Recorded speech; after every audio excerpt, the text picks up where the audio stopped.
শুধু ক্ষমা চাওয়ার হেডলাইন দেখে তার অনুভূতিটা তিনি বলছেন। সম্ভবত সাংবাদিকের প্রশ্নের প্রশ্নের জবাবে বলছে, এবং এটা আর এক ধরনের একটা প্রতারণাও বলতে পারেন, একটা খুচরা চালাকিও বলতে পারেন। জামায়াতের আমির আজকে যে কথা বলেছেন সেম কথা আগে একাধিকবার তারা বলেছেন, যদি কিন্তু ব্যবহার করে, যে যদি কারো মনে কষ্ট দিয়ে থাকি। আরেকটা যেটা হানান মাসুদ পয়েন্ট আউট করেছে রাইটলি, সেটা হলো 47 এবং 71। তাদের মোটিভটা হচ্ছে এর মাধ্যমে 1947 সালে দেশ বিভাগের বিরোধিতা করেছিল, দেশভাগের বিরোধিতা করেছিল জামাত, আর 71-এ স্বাধীনতার মাধ্যমে বাংলাদেশের জন্মের বিরোধিতা করেছিল জামাত। সুতরাং দেশভাগ নিয়ে তাদের অবস্থান ছিল, সেটা ভুল ছিল। 71-এ বাংলাদেশ নিয়ে যে স্বাধীনতার সিদ্ধান্ত, সেখানে রাজনৈতিক ভুল ছিল। এই দুইটা রাজনৈতিক ভুলের তারা ভুলটা স্বীকার করলো, কিন্তু রাজনৈতিক ভুলের থেকেও বড় অপরাধ হচ্ছে 71-এ এদেশের বহু মানুষ ধর্ষিত হয়েছে, বহু নারী, তার দায়টা জামাতের ঘাড়ে প্রত্যক্ষ বা পরোক্ষভাবে অভিযুক্ত। তারা এদেশে বহু হত্যাকাণ্ডের শিকার হয়েছে, গণহত্যা হয়েছে, তার প্রত্যক্ষ এবং পরোক্ষভাবে জামাত সেখানে অভিযুক্ত। 47 সালে জামাতের বিরুদ্ধে কোনো ধর্ষণের অভিযোগ আসছে আমি কিন্তু শুনিনি, তারা করেছে কিনা এখন তারাই বলতে পারবে। 47 সালে তাদের বিরুদ্ধে খুনের গণহত্যার অভিযোগ আছে কিনা আমি জানি না, তাহলে তারা এখন এক্সপ্লোর করুক যে 71-এ আমরা যা করেছিলাম 47-ও তাই করেছিলাম। এই চালাকি করে যদি কিন্তু ব্যবহার করে, যদি মনে কষ্ট দিয়ে থাকি, মনে কষ্টের ক্ষমা চাওয়া, ভুল স্বীকার করা একরকম, আর গণহত্যা চালানো, ধর্ষণের সঙ্গে অভিযুক্ত হওয়া, সেই সব থেকে নিজেদেরকে হয় প্রমাণ করা, অথবা সেই ঘটনার প্রত্যক্ষ বা পরোক্ষ দায় নিয়ে ভুল স্বীকার করে তার ক্ষমা চাওয়া, এবং যথাযথ তদন্তের মাধ্যমে তার দলের কেউ যদি যুক্ত থাকে তার শাস্তি তারা মেনে নেবে, সেই ঘোষণা দেওয়া, এটা হচ্ছে সত্যিকার অর্থে ক্ষমা চাওয়া হতো। তারা যদি ওই ঘটনার জন্য প্রথমত দায় স্বীকার করে ক্ষমা চাবে, দ্বিতীয়ত বলতে হবে যদি ফৌজদারি অপরাধে যুক্ত হয় কেউ, খুন, হত্যা, ধর্ষণ এরকম কোনো ঘটনায় যুক্ত থাকে, প্রমাণ হয়, তাহলে নির্মোহভাবে জামায়াতের অভিযুক্তদের বিরুদ্ধে হোক, ওই হাসিনার আমলে যেরকম রাষ্ট্রীয় হত্যাকাণ্ড ঘটিয়েছে ওই তদন্ত নয়, সত্যিকার তদন্ত করে জামাতের যারা যেখানে তৃণমূল পর্যন্ত ওই সময়ের যারা নেতৃত্ব দিয়েছে, যারা পাকিস্তানি আর্মিদেরকে পথ চিনিয়েছে, পাকিস্তানি আর্মিরা কি আমার গ্রামে গঞ্জে সব পথ চিনত যে কোনো বাড়িতে গিয়ে কোনো মেয়েকে ধর্ষণ করবে? তারা কি পথ চিনত গ্রামে গঞ্জে সব জায়গায় যে সেখানে গিয়ে হত্যাকাণ্ড ঘটাবে? আগুন দিয়েছে কারা? পাকিস্তানি আর্মিরা আগুন দিয়েছে? আগুন দিয়েছে এদেশের দোসররা, বাড়ি চিনিয়েছে এদেশের দোসররা। সেই দোসর কারা ছিল? তাহলে তাদের সেটা দায় নিতে হবে, এবং যারা করেছে তদন্ত সাপেক্ষে তাকেও যদি প্রমাণিত হয় দোষী, তার শাস্তি রাষ্ট্রীয় আইনে হবে, এবং সেই শাস্তি জামাতের দলগতভাবে মেনে নিতে হবে। যে কেউ অপরাধী চিহ্নিত হলে, দোষী সাব্যস্ত হলে, প্রমাণিত হলে, তার শাস্তি হলে জামাতের আপত্তি থাকবে না।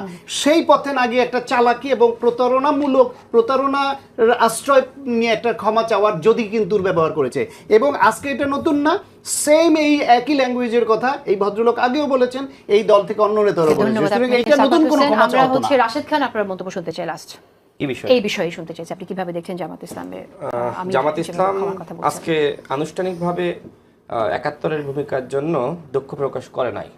আমি জামাতের আমির সাহেবের যে বক্তব্য, সকালে আমি যখন ঘুম থেকে উঠে মোবাইলটা হাতে নিলাম, ফেসবুকে ঢোকার পরে দেখলাম যে একটি বক্তব্য আসলো, আমি কয়েকবার শুনলাম, কারণ হেডলাইন দেখে আমার কাছে মনে হচ্ছিল যে আসলে কি তারা এই কথা বলেছেন। মানে হেডলাইনটা ছিল যে 71 প্রসঙ্গে জামাতের আমির ক্ষমা চাইলেন, কিন্তু আমি দেখলাম যে না, ওই আগে যে কথা বলেছিলেন যে 47 থেকে আজ অবধি, মানে আজকের তারিখের কথা তিনি বলেছেন যে আজকে সম্ভবত 22 অক্টোবরের কথা, 22 অক্টোবর, বাংলাদেশে তো 23 অক্টোবর হয়ে গেছে।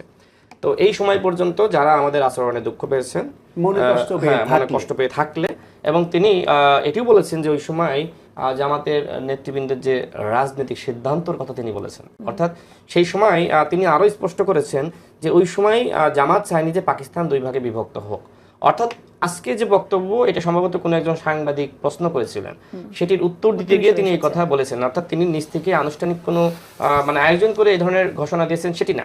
বাট আমার কাছে যেটি মনে হয়, দেখেন, বাংলাদেশের জনগণ আর এই আপনার স্বাধীনতার পক্ষের শক্তি, বিপক্ষের শক্তি, রাজাকার, আলবদর, এই কথাগুলো শুনতে চায় না। এবং যেটা আমরা এই জুলাই গণঅভ্যুত্থানের পরেও দেখেছি, ডাকসু নির্বাচন বা আপনার অন্যান্য নির্বাচনের সময়, যখন শিবিরের পক্ষ থেকে যিনি আপনার প্রার্থী ছিলেন, ভিপি ক্যান্ডিডেট সাদিক কায়েম, তাকে নিয়ে বামপন্থী সংগঠনের কয়েকজন স্লোগান দিচ্ছিলেন যে তুমি কে, আমি কে, না সাদিক কায়েম পাকিস্তানি, সম্ভবত তুমিও জানো আমিও জানি সাদিক কায়েম পাকিস্তানি। তো এই স্লোগান দেওয়ার কারণে কিন্তু সাদিক কায়েম সাহেব ভোট বেশি পেয়েছে, যেটা আমরা শুনি, বা রাজাকার, পাকিস্তানি, অনেক কথা বলা হয়েছে। আমি সাবেক প্রধানমন্ত্রী বেগম খালেদা জিয়ার বক্তব্য আমি শুনেছি তিনি বলছেন যে আসলে স্বাধীনতার পক্ষের শক্তি বিপক্ষের শক্তি এইগুলো বলে জাতিকে বিভক্ত করা যাবে না। বিএনপির নেতাদেরও অনেক বক্তব্য শুনেছি এই ধরনের কথা বলে, এমনকি আমরা যারা তরুণ প্রজন্ম আমরাও এটি মনে করি যে আসলে এই মুহূর্তে আর ওই 54 বছর আগের যে ইতিহাস স্বাধীনতার পক্ষের শক্তি বিপক্ষের শক্তি এইভাবে জাতিকে আওয়ামী স্টাইলে বিভক্ত করা যাবে না। আর এই জন্য আমি মনে করি যে জামাতের উচিত হবে, যেহেতু এটা নিয়ে অনেকে বিতর্ক সৃষ্টি করে, সুতরাং তাদের উচিত হবে এই বিষয়টি নিয়ে আনুষ্ঠানিকভাবে তাদের বক্তব্য জাতির সামনে হাজির করা, আনুষ্ঠানিকভাবে, নট কোনো এরকম বিভিন্ন ধরনের প্রোগ্রাম থেকে, আনুষ্ঠানিক একটা আয়োজন তাদের করে এই ধরনের দুঃখ প্রকাশ করলে সেটি বেটার। একদম ধন্যবাদ আপনাকে। আনন্দ মাসুদ, আপনি যদি কিছু অ্যাড করতে চান এখানে। না দেখেন, আমি আসলেই জামাতের ভাই যেটা বললো পুরো বক্তব্যটা শুনিনি। আপনি আমাকে যেভাবে কোশ্চেন করছেন যে হচ্ছে সেভাবে আমি রিপ্লাই দিয়েছি।